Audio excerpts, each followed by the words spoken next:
बाबा, हर युग में 4 अवस्थाएं होती हैं, तो राम वाली आत्मा इन 4 अवस्थाओं में कैसे और कब गुजरती है? राम वाली आत्मा सृष्टि की आदि में कौन सा रूप धारण करती है? एकदम सतो प्रधान सृष्टि की आदि में है,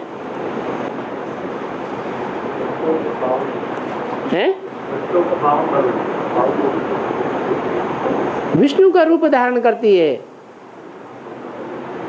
विष्णु की 4 भुजाओं का रूप कौन धारण करते हैं? नहीं, 4 भुजाओं का रूप धारण करते हैं मम्मा, बाबा और जगदम्बा और लक्ष्मी। ये 4 आत्माएं भुजाओं का रूप धारण करते हैं, और जो राम वाली आत्मा है इन भुजाओं को चलाने वाली बनती है।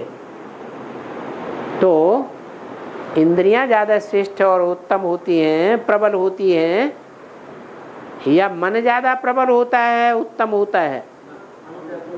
मन जास्ती प्रबल होता है, जास्ती उत्तम होता है। जो जास्ती उत्तम होगा वो सबसे उत्तम पुरुषार्थ करेगा या नीच पुरुषार्थ करेगा? हैं? उत्तम पुरुषार्थ करता है। मन तो फिर भी ब्रह्मा के लिए कहा जाता है कि मन रूपी ब्रह्मा, लेकिन मन के ऊपर भी कंट्रोलर कौन है? हैं? बुद्धि। गीता में भी बोला ना, इंद्रियाणि पयानहाहो इंद्रियेभ्यः परं मनः, है मनसास्तु परा बुद्धि। मन से भी परे बुद्धि है, यो बुद्धि परसस्तु सह।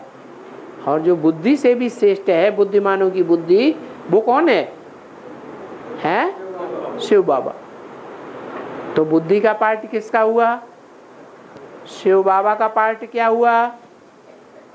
शिव बाबा सबसे ऊंचते ऊंच, जो बुद्धि को भी कंट्रोल करता है।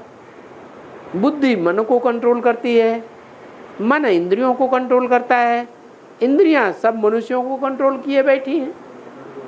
इंद्रियां बड़ी प्रबल हैं। तो बताओ, राम वाली आत्मा का पार्ट सबसे श्रेष्ठ हुआ या नीचा हुआ? सबसे श्रेष्ठ पार्ट हो गया। इसीलिए तो बोला इस सृष्टि पर सदा कायम कौन है?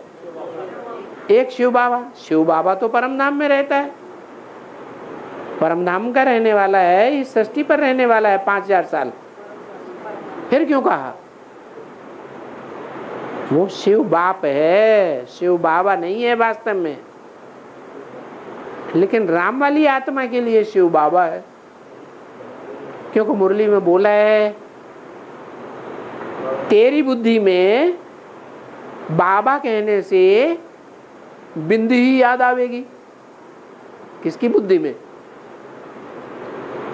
तेरी बुद्धि में, माने कोई एक है जिसकी बुद्धि में बाबा कहने से कौन याद आएगा?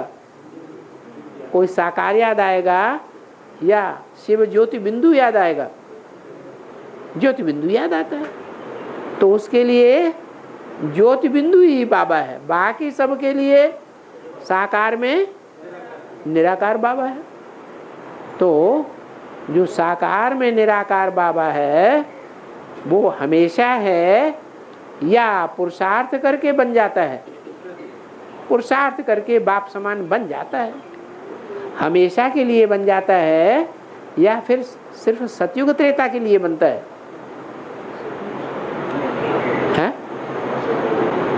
अरे, इस सृष्टि पर सदा कायम शिव बाबा है, तो शिव बाबा सतयुग त्रेता में भी कायम है या द्वापर कलयुग में भी कायम है?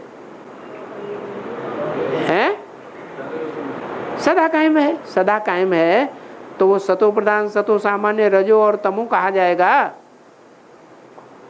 वो हीरो पार्टधारी हर जन्म में हीरो ही पार्ट बजाएगा कि जीरो पार्ट गधेड़े का पार्ट बजाएगा? हीरो ही पार्ट बजाता है। तो तामसी होने की बात ही नहीं।